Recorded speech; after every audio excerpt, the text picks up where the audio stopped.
I see some people are starting to trickle in here. We're going to get started in just a couple of minutes. We're looking forward to our conversation. So thanks.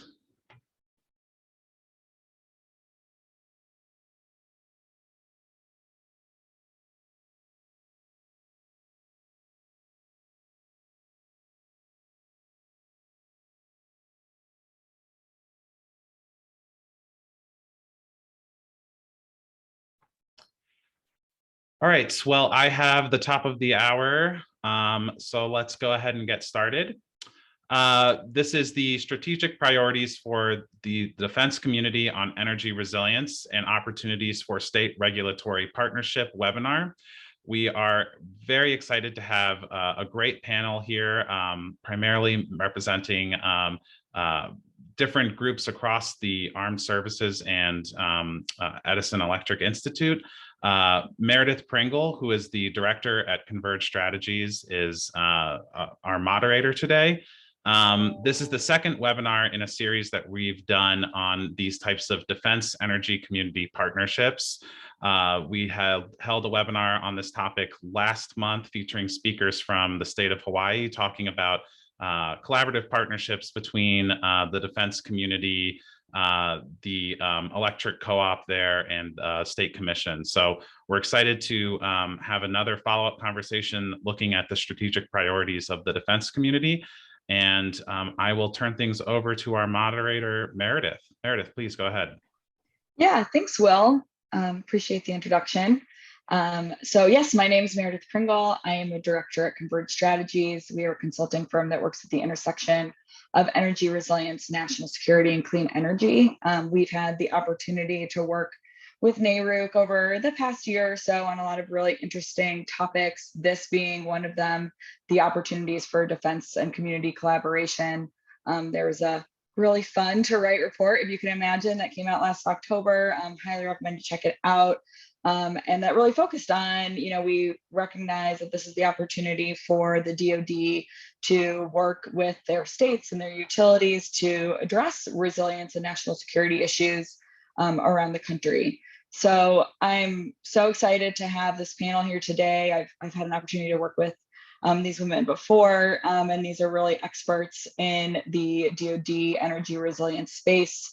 And how to work collaboratively with communities that surround those DoD installations. So how this is going to go, I'll give some quick introductions of our panelists and then turn it over to them to give a 5 to 10 minute overview on the programs that they're working on, specifically related to the participants in the audience here. Then we'll do a Q&A. And then turn it over to participant questions, make sure we have plenty of time for a discussion, and wrap up around 4 is the plan. So our panelists today, we have Kylie Moore. Kylie is a project director in the Army's Office of Energy Initiatives. For the past 2 years prior to joining OEI, she was on the staff at the Department of the Army headquarters supporting utility scale energy projects on Army installations. So very relevant experience for this panel, obviously. Ashley Sedora is a senior principal energy and water advisor supporting, a lot of words coming up, hang on, supporting installation energy policy and programs, Office of the Deputy Assistant Secretary of the Air Force, Environment, Safety, and Infrastructure. So quite a mouthful. She previously served as the Acquisition Program Manager at the 88th Air Base Wing Strategic Initiatives Office at Wright-Patt Air Force Base. And then we have Alex Young, who's the Manager of Defense and Federal Customer Solutions with the Edison Electric Institute, where she focuses on enhancing collaboration between investor-owned utilities and the Department of Defense in the areas of energy resilience, federal contracting, and efficiency. So, like I said, quite a great panel. I'm really excited to have everyone here. And I'll turn it over to Kylie first to kick us off on what the Army's working on. Thank you, Meredith.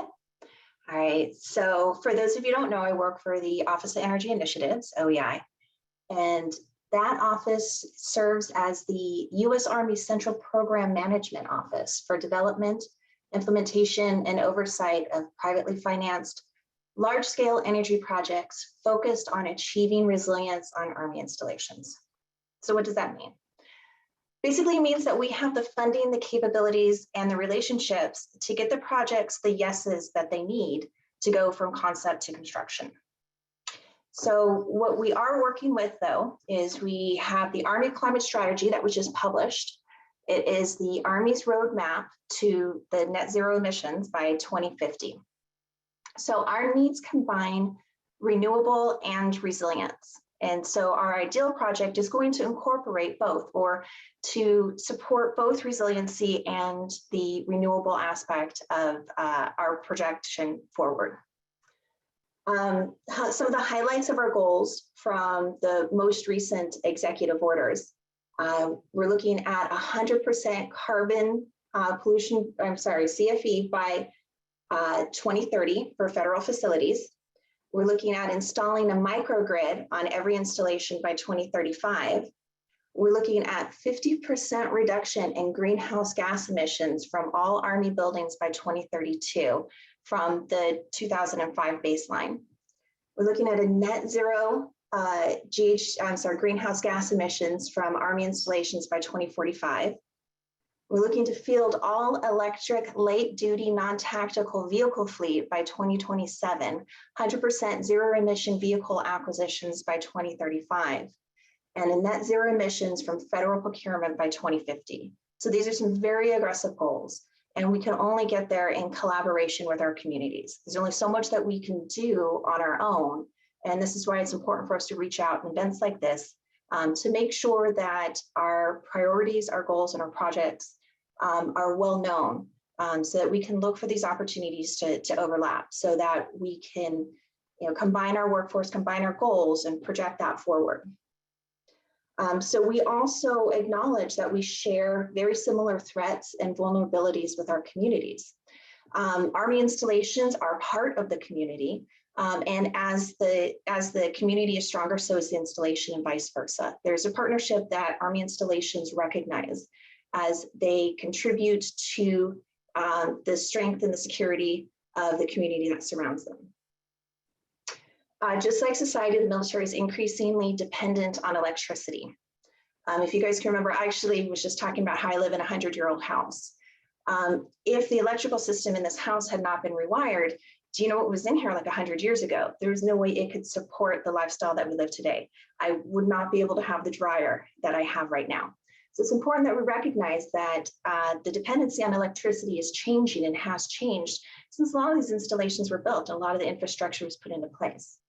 So as we digitalize our systems, more of the nation's defense is conducted from continental United States, and our bases are an integral part of the modern battlefield.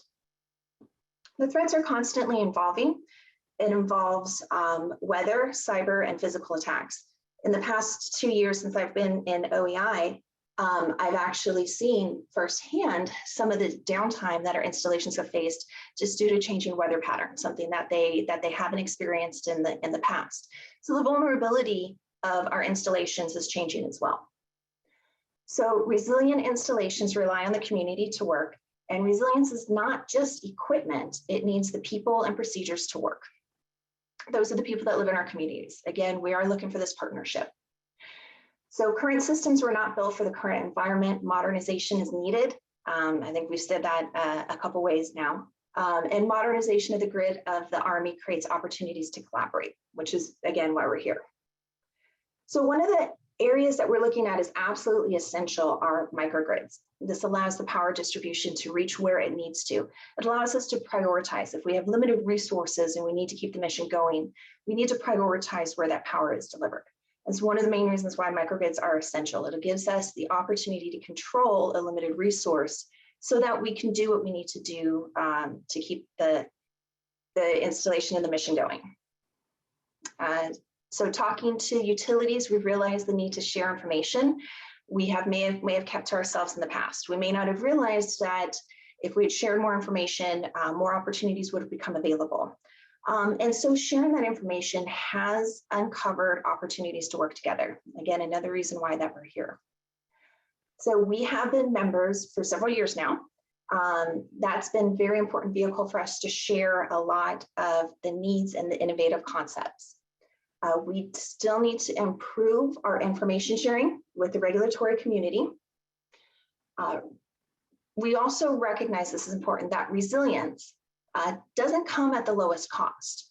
Army is struggling with valuing energy resilience on constrained budgets, right? We're always looking for the opportunity to stretch the dollar, right? Stretch the taxpayer dollar, make sure that they're getting the most value for what is contributed.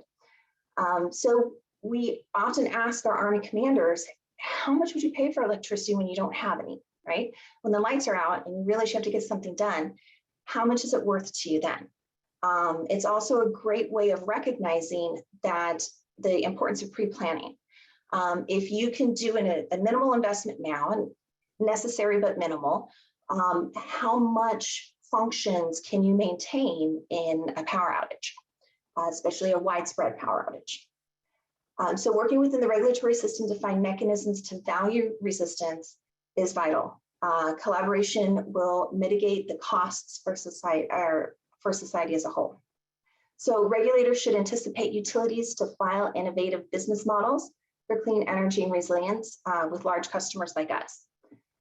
So we are here to support that innovation. We recognize we don't have all the answers, but we do have an ear. We would like to hear what's available and to see what we can do to get perhaps a project we have not yet constructed, a project we may not have thought of before, and the mechanisms that it would take to get that into place.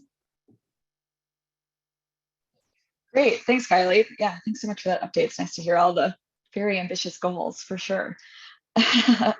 Okay, turning it over next to Alex to speak about her work.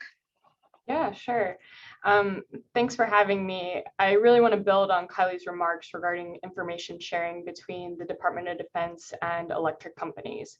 So as Meredith mentioned, at Edison Electric Institute, or EEI, I work with investor-owned utilities and the Department of Defense to enhance collaboration. And for a while now, EEI and its members and DoD have all acknowledged that there have been these communication shortfalls that have ultimately led to missed opportunities for partnerships.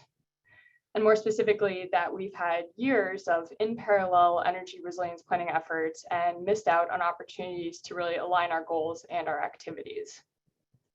So something that was said a lot in these conversations between the parties was the phrase, if only we had known earlier. And from the electric perspective, if only we had known that a military installation's energy resilience needs or what those were, we could have helped them address them. And on the military side, if only we had known that the electric company was taking these steps to strengthen the reliability and resilience that would benefit our system. And this isn't to say that we haven't been working together. EEI and its members have a really long history of working with DoD and its services on projects, as Kylie's mentioned. We have great examples of these projects, such as a mutually beneficial project with Hawaiian Electric and the Army at Schofield Barracks that provides benefits to Hawaiian Electric, all of the Oahu customers, and to our nation's security. We have another couple of great examples, one with the Arizona Public Service and Marine Corps Air Station Yuma. And this was a microgrid that provides reliable backup power that enhances energy resilience and security for the air station and for APS customers. But the point here is that there's really still space to strengthen and unite our planning efforts to figure out and see if there's more of these opportunities to enhance energy resilience, both inside and outside the fence line. We think we can do that through aligning some of these planning efforts. This was really brought to light specifically in conversations with the Army and EEI members, which led to EEI and the Army signing a memorandum of understanding in May of 2021 to pursue our mutual interest in developing these best practices and models for joint energy resilience planning. So the MOU acknowledges that the key theory that further conversations and these coordinated actions could lead to potential investment opportunities or other initiatives for improving the reliability and resilience of electric service for Army installations and for communities. And to investigate and address the objectives set out in this, EEI and Army Office of Energy Initiatives, who you just heard from, formed a working team. And so this group was established to figure out what the communication gaps were and really provide recommendations on how to address them. also to figure out, what are the best practices for joint resilience planning, all with that ultimate goal of optimizing potential future resilience investments for the grid, the Army, and potentially the community. Fort Belvoir was selected to be our pilot installation so that we could test concepts using real on-base scenarios that were addressing barriers to the electric company and Army cooperation. And for our efforts, Fort Belvoir presented a really ideal pilot site. It has diverse components on site, it hosts a multitude of missions, and they represent various commands, activities, and agencies. So just really a lot going on. Dominion Energy is the serving electric distribution utility and the privatized utility contractor for Fort Belvoir, and they volunteered to participate in the pilot as well. So in this case, the utility privatization contract between Dominion Energy and Fort Belvoir and the inclusion of a very specific information sharing clause in that contract gave Fort Belvoir the ability to share its energy related needs with Dominion Energy, once Dominion Energy had established that they had the proper protocols in place to handle that information. I think the NARIC report highlighted that's really important to note that the relationships between electric companies and installations vary. Not all installations are privatized, and for the ones that are, it's not necessarily guaranteed that this specific information sharing clause is included in the contract, or that the electric company has established the protocols for handling the information. But this clause and Dominion's ability to handle the information were kind of our gateway for collaboration in this instance. And once we established that the clause was included and that Dominion Energy had the protocols, we had established that there could be information sharing. So then we kind of set our sights on what should be shared. So for the pilot, we kicked off by gathering our MOU working team, including Dominion Energy and the Fort Belvoir Department of Public Works team, to develop this strategy for collecting energy needs from mission owners. And the goal of doing this was to find a way in which Fort Belvoir could share this information without going into the classified space. Staying out of the classified realm was really important to us for a few reasons. First, electric companies don't have an abundance of clearances. And second, those clearances aren't necessarily held by those in the right position to coordinate these projects. We really wanted to create a process that was replicable and palatable to other electric company and Army installations. So with Fort Belvoir, we iterated on a method to identify and discuss Fort Belvoir's energy-related needs that could be picked up and used by other electric companies' installations. And the information the electric company was looking for here was what are the energy disruptions that your systems are designed to withstand, and where's there room to enhance their ability to withstand those disruptions in power. Now, once we had that methodology with Fort Belvoir, we're transforming that into a best practice. Just as much as it was important to identify Fort Belvoir's energy needs, it was also important for the electric company to share their outside the fence line activities and plans to harden the grid.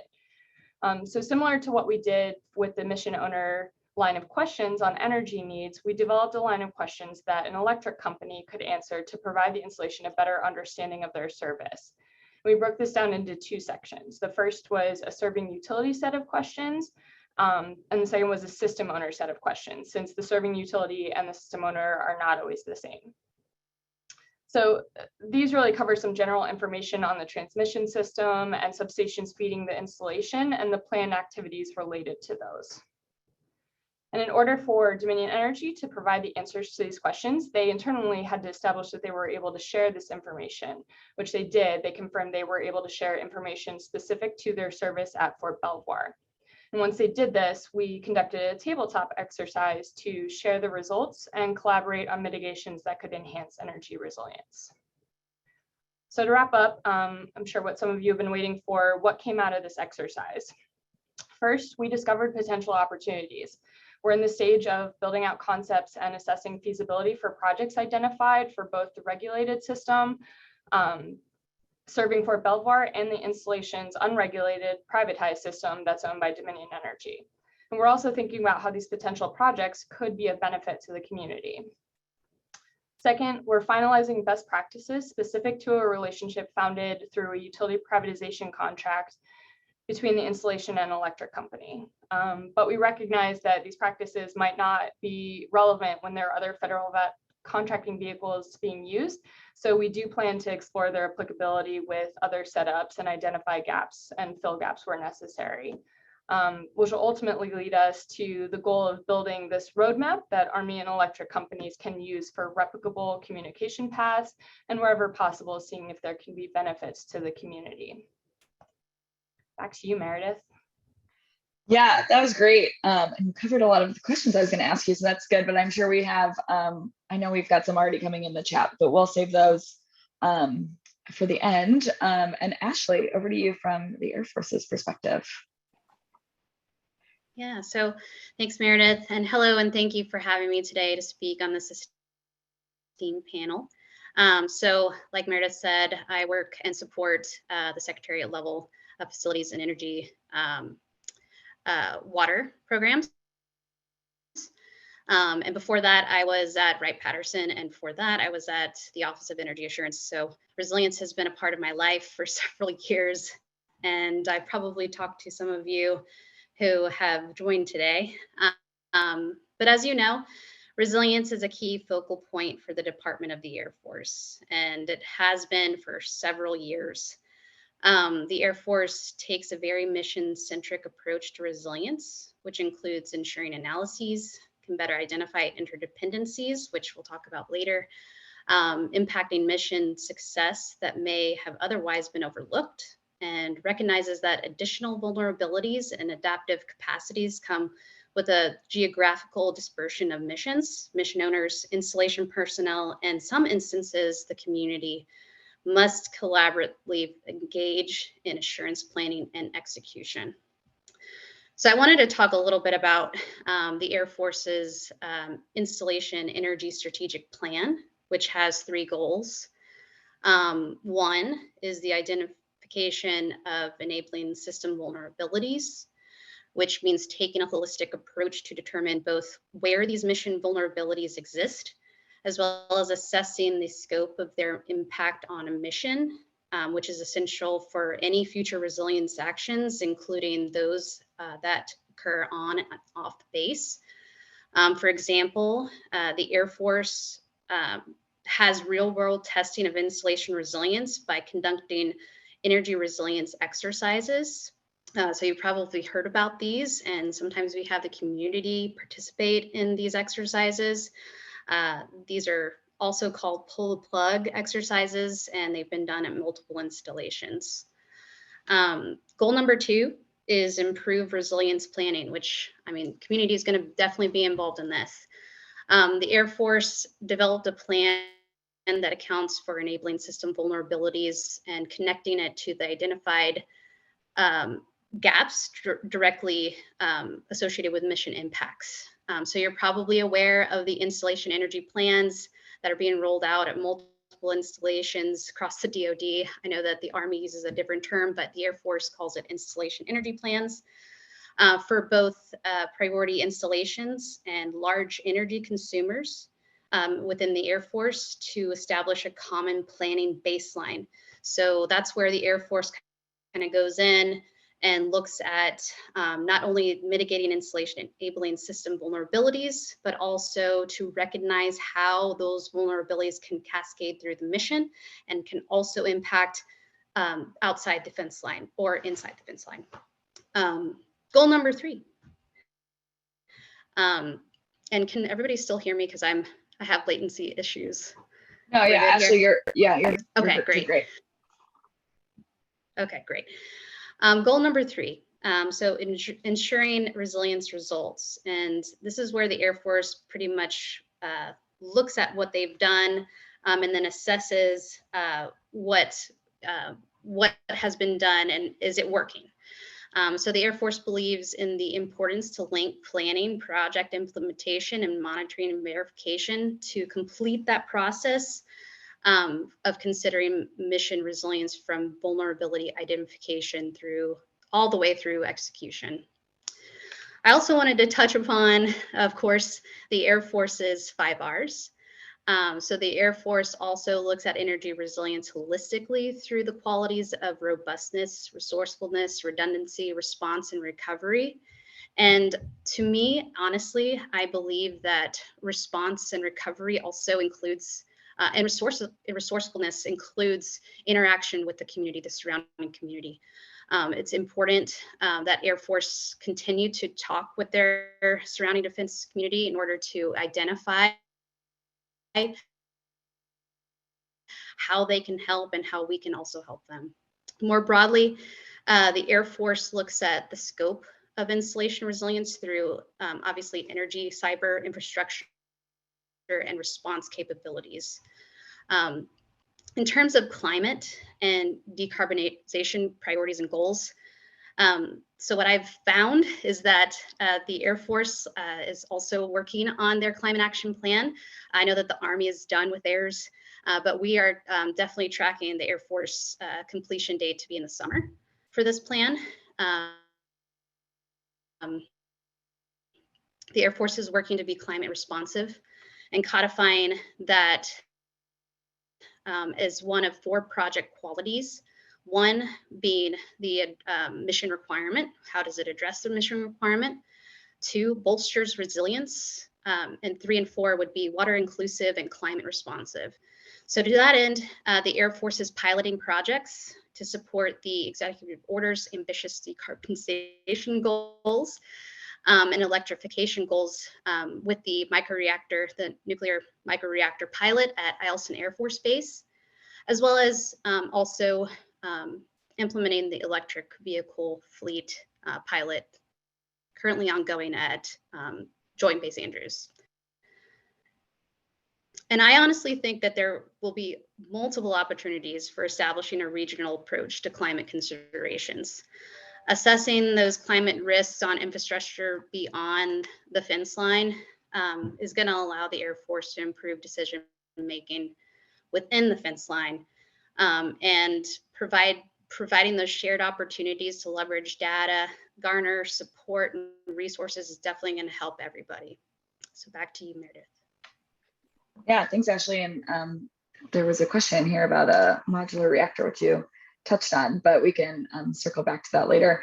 Ashley, you brought up the term cyber, which I think is obviously extremely important and maybe not quite solved just yet, but I'm wondering, maybe Alex, I'll ask you first in terms of information sharing.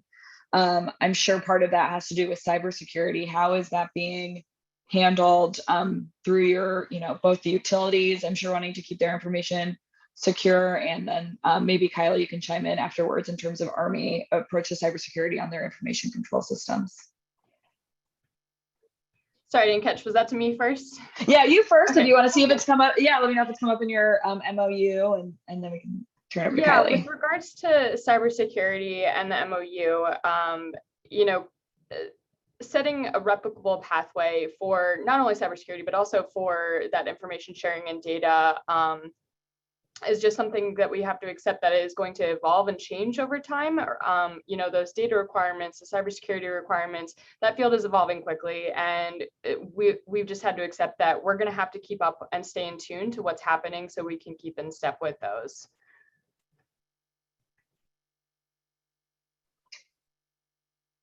Yeah, go ahead, Kylie. Okay, I want to make sure I don't step on anybody's toes. So to back up what Alexandria said, it is an evolving situation. But I will say that when we talk about security of the system, one thing that we have to keep in mind is that power generation and transmission of power tends to be separate then and kept isolated from Army information systems. And so that's the #1 line of defense that we have. After that, we also want to take a look at physical security, right? So also remember that anything that's built in within the fence line and distributed within the fence line is going to have the additional physical security that's needed to keep it operational. After that, we also want to take a look at where our main focus is right now. And one of the areas that's constantly evolving. So first step of all cybersecurity is doing a threat assessment. And that's what we're currently looking at right now. Right now, we've identified that because of the isolation of the system, because of the isolation of physical attacks, one of our biggest threats that we're taking a look at is what happens when there's malicious equipment that could be put into, say, solar arrays or something like that, and then installed on an installation.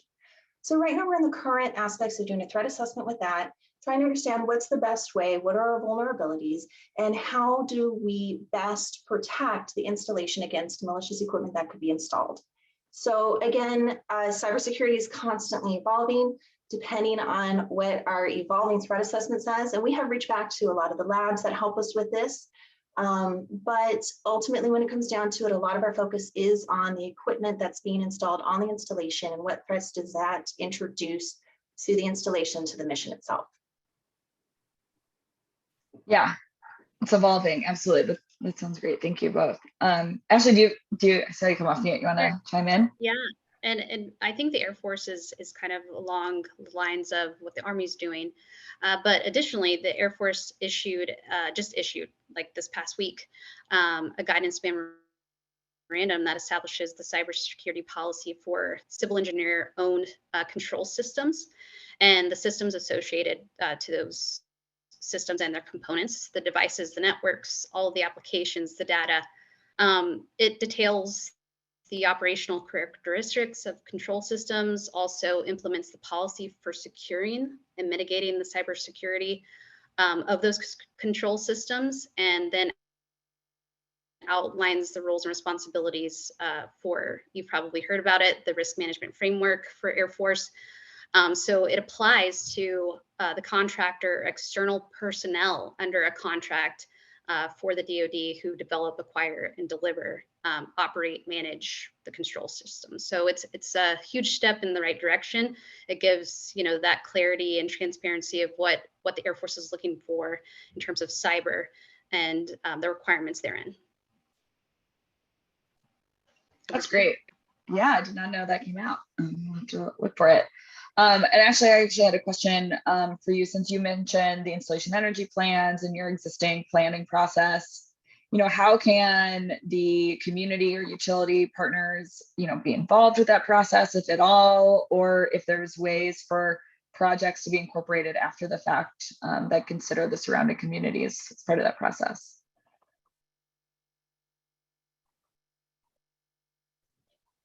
Oh, you're on mute, Ashley, or frozen.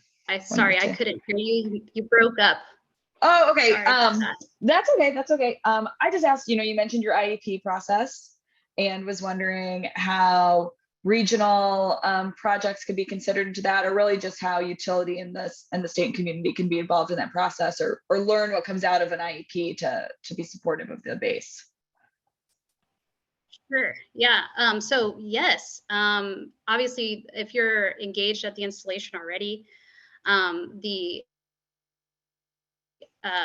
Air Force POCs will reach out to the regulators, the community at large, the utility providers, and offer them a chance to come in to that process and ask questions and gather data. And for the actual plans themselves, I do think that there are some things that we can't share. It goes along with the information sharing restrictions that we have for the Air Force, but there are bits and pieces and strategies that can be shared with external entities that don't go into classified space. Yeah, that's great. And Kylie, maybe a similar question on your process, and specifically, there's a question in the chat around microgrids. Since you mentioned the one microgrid on every base, are you considering microgrids that might support the surrounding community as well as part of that long-term plan? Okay, I'm going to start with the first question because I want to make sure I bounce off of Ashley appropriately. Yeah. So there is opportunities for communities, for developers, for utility companies to come in and propose their idea, right? To reach out to us. There's a couple different entry points. One is directly through the installation. Like Ashley said, if you have a contact at the installation, go ahead and take advantage of that. If you do not, or if you have something that would cross several installations, or if you just don't know the installation that would be appropriate to use that, you can always contact OEI directly. Doesn't matter so much how you start, just, you know, get in there and we can redirect you as appropriate. As far as needing information in order to propose something, this is not, you know, top secret classified, we need resilient, clean, quality power that can be delivered, reliably. And if you have the ability to do that, if you have an idea to do that, then, and it isn't already being promoted, you can go ahead and take advantage of one of those avenues and reach in and see if there's an opportunity for it. If that opportunity comes in, we often use requests for information.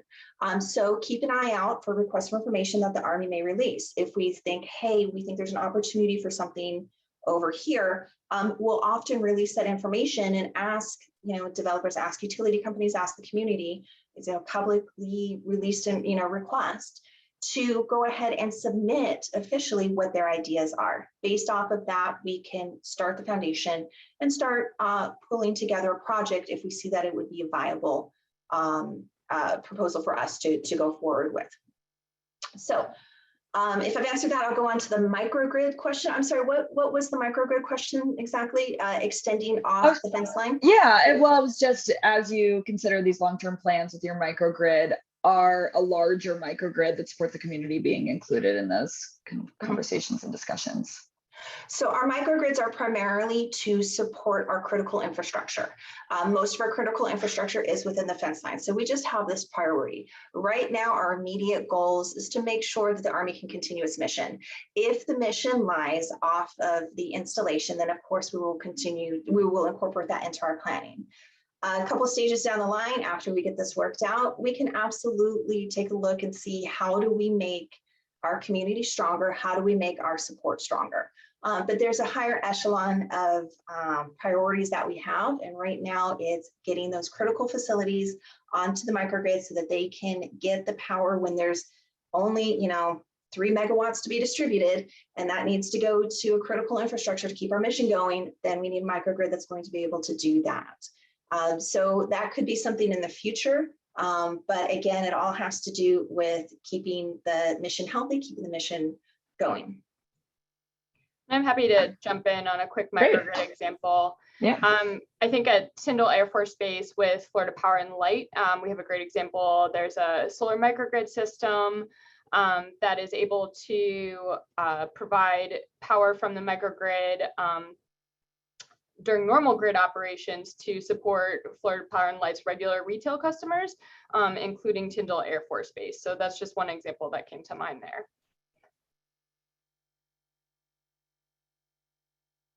Sorry, something just like jumped on my computer screen at me. Thanks, Alex. That's a really good example. And as you're working on this MOU, and obviously information sharing is the biggest piece of it, where do you think is going to be the biggest hurdle from turning this from a pilot into something, a replicable process across the Army and maybe the DoD? Yeah, that's a great question. We're doing this pilot sort of out of the typical planning phases right now, but I think the ultimate goal would be to carry this over into regular planning processes so that, just as Ashley and Kylie were mentioning, we do bring the utilities in when we're maybe even starting those plans on the Army side, at least not necessarily just when they're finished as well, because that's when we do this sort of discovery of opportunities, of actions the utility already has planned. So I would say really the biggest barrier is making sure that we do institutionalize this collaboration and make sure that we, don't just do one-offs with the pilot. And sorry, just a follow-up question. You mentioned, kind of that clause in the contract and how that really opened up avenues. Is that becoming more common in new projects, or is that kind of a one-off and you guys kind of got lucky? That's a great question. Is absolutely essential to us figuring out how to communicate at the Fort Belvoir pilot. I think it is a fairly regular clause that we can find in these utility privatization contracts, but sometimes these contracts come from different places, so it's not necessarily a guarantee that's in there. And I think that next step would be wanting to make sure that we can get that clause into these contracts when they're renewed or when they come up, that kind of thing, so that this can be a more regular process. And as I mentioned before, we have to figure out where we can find that same gateway when we don't have a utility privatization contract, because not all of these installations are privatized. Yeah, I'm finding through some related work that it can be totally, feasible from an engineering perspective and everyone's in agreement, but oftentimes the contracts and the legal ease is what gets in the way, unfortunately. Yeah, absolutely. Ashley, you've worked at a bunch of different levels at this point across the Air Force Program Office, to installation. Where have you seen, I'd love to hear maybe like one common roadblock in terms of community collaboration, and then maybe one great success story.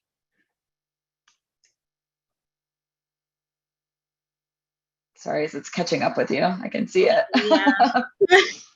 Yeah. Well, yeah. So I spent several years working at the installation and understanding what needs to happen from a planning and programming perspective.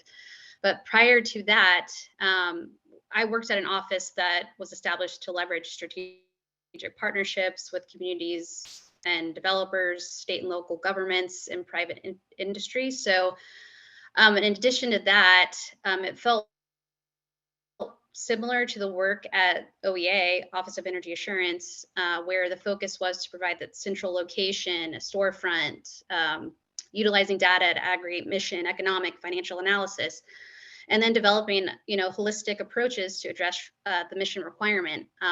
So while I was there, obviously there are several instances where we can say, yes, it was very successful, but roadblocks wise, I'd say that funding is a huge roadblock. So I'll give you an example. So Mountain Home Air Force Base, it's a key project that I'm still currently supporting. But it started a few years ago at the OEA, and as some of you know, Mountain Home relies on a regional groundwater aquifer, and it's declining at a rate of about 2 feet per year.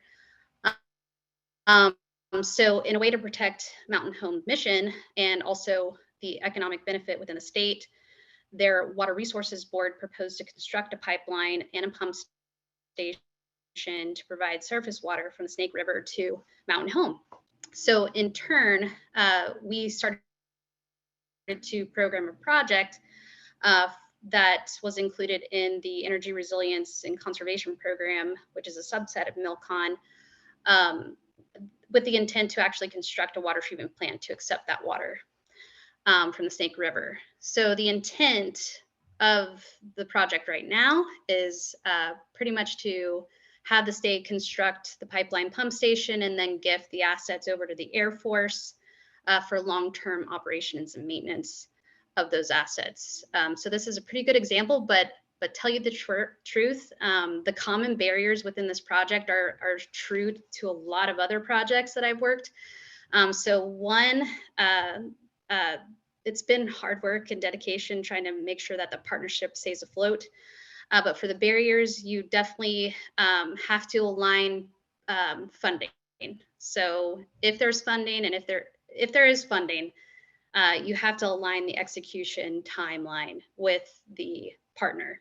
So in this situation, our ERSIP planning and programming and execution typically takes around 3 to 5 years. But the state funding for the pipeline and pump station was definitely not aligned to that execution timeline. So it was a constant, okay, are we in alignment with our timeline? And it's so hard for external entities to start their procurement process for construction without that coordination. Because it could be a chicken and egg thing, especially with a water treatment plant and a pipeline. So I think that's probably the biggest hurdle is alignment of planning. So that and funding. Yeah, to Alex's point, why it's important to start early on all those conversations. Related to your funding, we have a question in the chat about how may funds and resources coming through the bipartisan infrastructure law be used and focused to strengthen infrastructure resilience in defense communities. This is an open question if anyone has thoughts on that, if anyone's spent some time on that.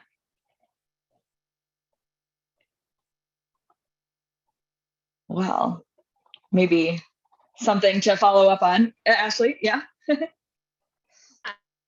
I was going to say, I need you to say that one more time. Oh yeah. Sorry, you broke up again. How the bipartisan infrastructure law funding that some is being dedicated towards defense communities, how may that be used in future projects? Have you all thought about that in your offices, about incorporating this new potential funding for projects?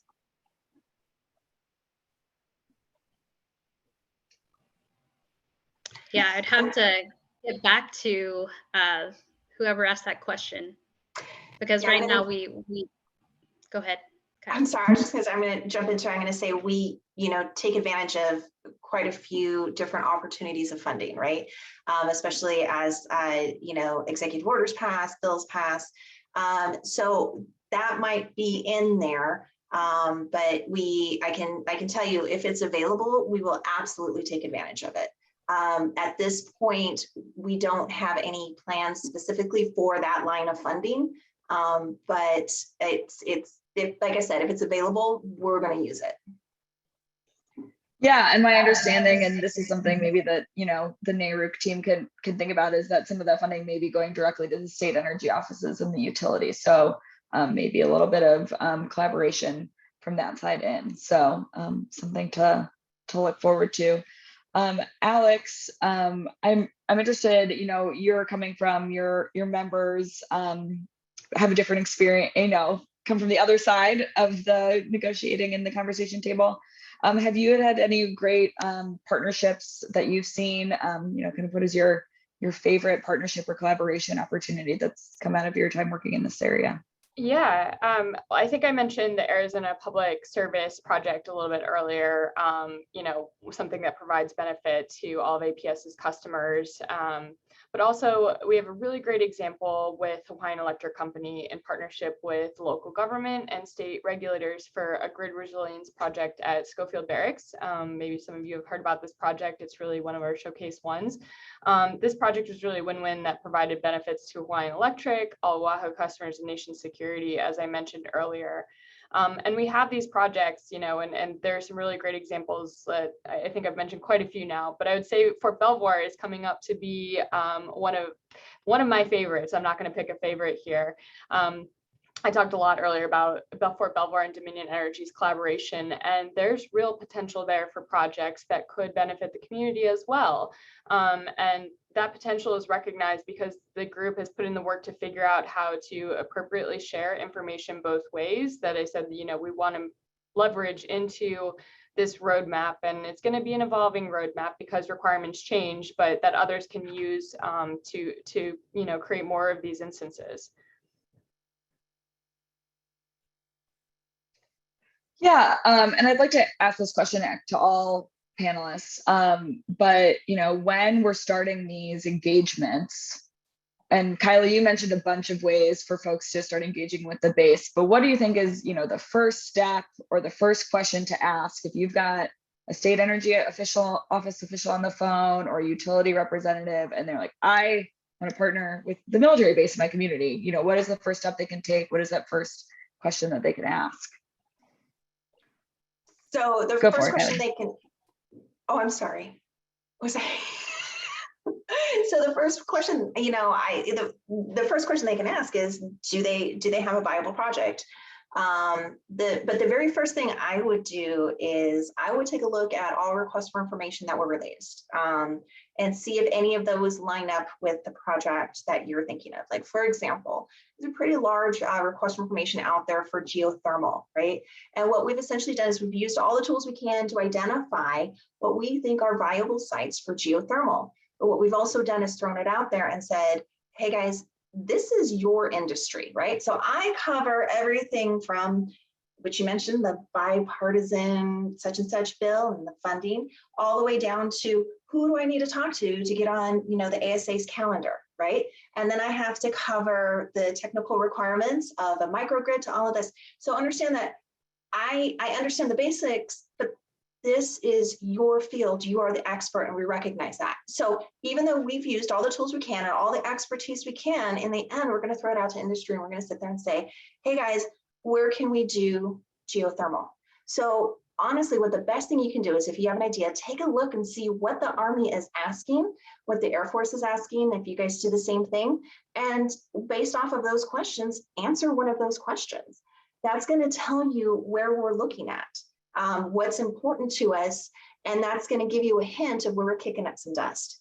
And if you want to take advantage of that opportunity, by all means, go for it. That's what I would do if I had an idea and I said, hey, I got this great idea. I'd say, where's the question being asked and how can I respond to it? Meredith, I'd also like to jump in here from our perspective. I think building on what Kylie's saying and what she said before, it's so important to understand the role that these installations play in the communities. Department of Defense and its installation are very important customers to the EEI members. We also understand that these installations are, lifeline for the community as well. So I think it's important to recognize the roles these installations fill in the communities we're trying to serve, and understanding their missions. I think something that was said in the first webinar really resonated with us, and that was, something along the lines of, if you've seen one installation, you've seen one installation. So it's just important to understand that each of these are unique and have their various roles in these member territories, and understanding that is like a really good starting point for us. Yeah, that's a great perspective, Alex. Thanks. Ashley, any advice from your end? Yeah, so I mean, this is going to be piggybacking on both Kylie and Alex. So for the Air Force, if you have any ideas, obviously contact the Office of Energy Assurance. They are there to facilitate viable projects, and they know the organizations to consult in order to get the job done. So if you have an idea, obviously we're working the installation energy plans. There are strategies and viable technologies that could work at the installation, and the Air Force Office of Energy Assurance will analyze that market financial analysis, so they will know what's truly viable. And if they don't, obviously we'll issue an RFI, such as Kylie mentioned for geothermal, closed loop geothermal. There's an RFI out right now, so definitely contact the OEA. Yeah, thanks, Ashley. And Kylie, just a clarifying question on the RFIs. You've something in the chat asking if it's accessible. Is it for base, individual base, or is it in general? And then how do we find those RFIs? The answer is yes. We release several RFIs. Sometimes it is focused on an installation, and sometimes it is general. So for example, the one out there that is for geothermal is a general one. And that's basically saying anywhere in the 50 states, if you have a geothermal, project, go ahead and give us a summary of it. Give us our, your idea, and so that we have so that we understand where industry thinks that there are viable projects. Other times we will release something specific to an installation. And one of the reasons why it has to be specific to the installation is because sometimes the regulations change, the market changes from installation to installation to installation. So we might be looking at a PPA at one, we might be looking at utility grid facing on another. So those ones would have to be very specific. As for how they're released, I actually don't know what that is recently. I'm going to have to get back to you on that one. Because I'm familiar with the old way that we used to release RFIs. I don't know how we're doing them right now. Ashley, you look like you're maybe coming after me. Is it not sam.gov anymore? Yeah, it's sam.gov. Is it? Okay. Released Okay. by DLE Energy. So, but we can make sure that gets, yeah, we can make sure that gets out to whomever asked that, and send that on our next thing.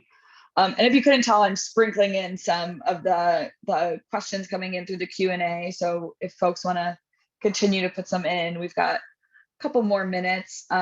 Switching gears a little bit. Here's a question from the audience about electric vehicles, which I think you've all kind of spoken a little bit about. But how might expanded electricity requirements related to zero emission vehicle targets as well as mission growth at DoD installations lead to opportunities for utility DoD collaboration?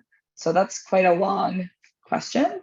But Ashley, if you can see it or heard that, I think you mentioned EVs in particular.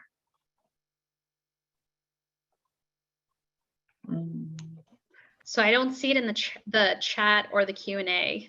Could you repeat that? Yes. Well, it was about how electric vehicles and the push for zero emission vehicles may provide an opportunity for the utility DoD collaboration to meet that new load.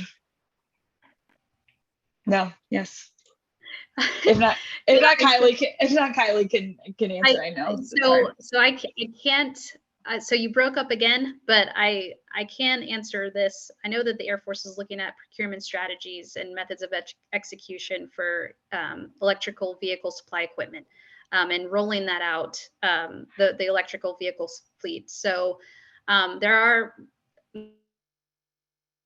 multiple opportunities that they're looking at. I don't know which one is viable or not, but I do know that they're, obviously government owned, government operated, contractor owned, contractor operated. There's a whole slew of different acquisition methods that we're looking at for the Air Force right now, to include, is it viable for government owned and community operated?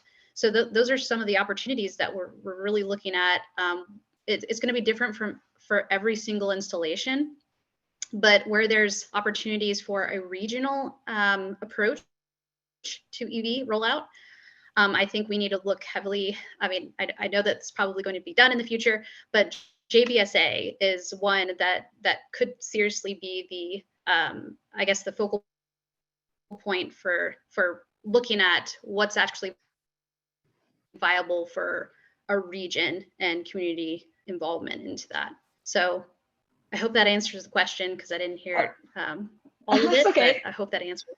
That's great information. And Kylie, I see you came off mute too as well. I did. Well, I also have a sticky mute button, so I didn't want to keep on testing it. Okay, so there's two aspects of the zero emission vehicle acquisition process. One is actually acquiring the vehicles, and then the other is the infrastructure required to support it. The Army has several challenges. One of the challenges is that not all of our zero emission vehicles will be located at an installation. So right now there's a lot of data mining that's being done in order to understand where will these vehicles be parked overnight? Where are they going to be housed overnight? And it's not all in one group. The other issue we're having is, even if it is one group, we sit there and say, okay, here's your vehicle charging station. Turns out it's 5 miles from where the person works. Like, that's not acceptable either. So there's two challenges. One is securing the zero emission vehicles, and zero emission vehicles are going to be electric, are going to be plug-in hybrid. And then there's the infrastructure. Infrastructure is going to be there to support not just the Army vehicles, but also the other electric vehicles that are on the installation. So there are a couple of programs that are out there. We actually had a rather successful pilot program, I believe it was at Fort Belvoir.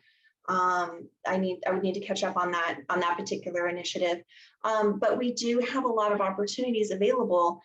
Some of the controlling factors are, what is the regulatory environment there? What is that power going to be sold at? How do we bill it appropriately? And all of these are things that we're going to work out. But that is also another reason why we're taking a look at RFIs, why if there is a solution that someone has, whether it's just for one particular installation, for one particular regulatory environment, or if it is a broader opportunity, they can always contact OEI and we can go ahead and push it out from there and get them to the right party that can review their solution and make the decision. Alex, did you have something?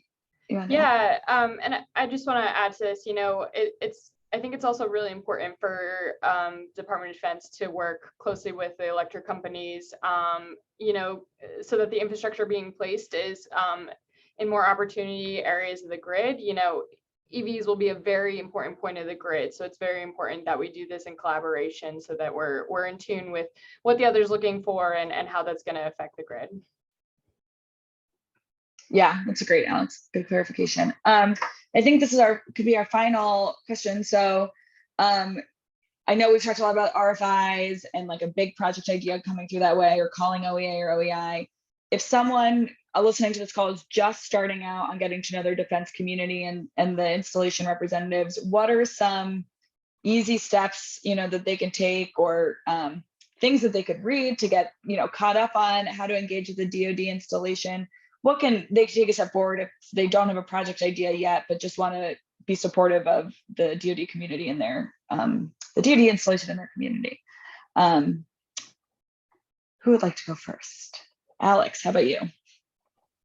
It's a really great question. Honestly, it makes me think back to what I do when I start to work with these. And honestly, it's as easy as looking on the internet. And it's not, right? Because our installations are so much more complex than that, but it'll give you an initial sense of the mission, the size of the installation, that kind of thing. And, all very general information, but enough to give you an understanding of, that role that installation serves, and especially their role in their community as well. And, I think there are also opportunities where installations engage with their communities, whether it be for land use planning or that kind of thing. So there's easy ways to start to figure out what sort of that role that installation plays and learn more about them.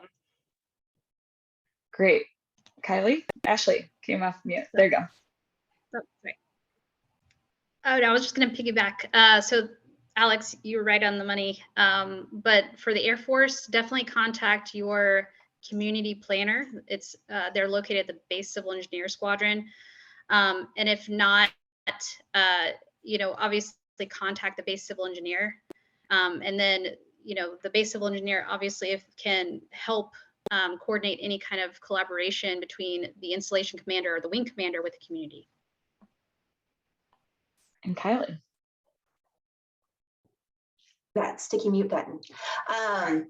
So I just wanted to say that another thing to take into consideration is that the installations don't stand alone, right? So also, in addition to researching the needs of the installation, research the regulatory environment. Are PPAs allowed, right? That's a huge one.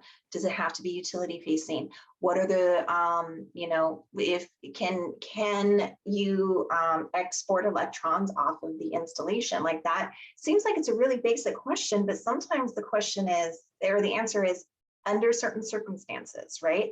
So understanding not just the needs of the installation, but the regulatory environment that's there. You can look up utility companies usually have their own IRPs, their integrated resource plans that are available. You can see where your utility company is going. You can see what their goals are, but then also so understanding the environment in addition to the installation. It's honestly, it's not that hard. You come in with good quality, reliable power generation that is a viable project at an installation, and the regulations allow it. There's a good hope for you, right? And to know whether the installation needs, it over here, over there, we'll work out those details, right? So it's not as complex as what it seems, but just understanding what's available is very important. Yeah, that's such good advice. Thank you all for your time. We are officially 2 minutes over. I know I didn't get to all the questions in the Q&A, so if you have any more, you can reach out to Will and the team, and we'll try and get you in contact with the right folks. And yeah, we look forward to more opportunities to discuss this and move forward. And I'm really excited about the MOU and what's coming out of there. And Will says, thank you everyone in the chat. So I think I'll let y'all go. And we'll talk again soon, I hope. Thanks for the time. Thank you, Meredith. Thank you, everyone. Thank you. Thank you. Bye.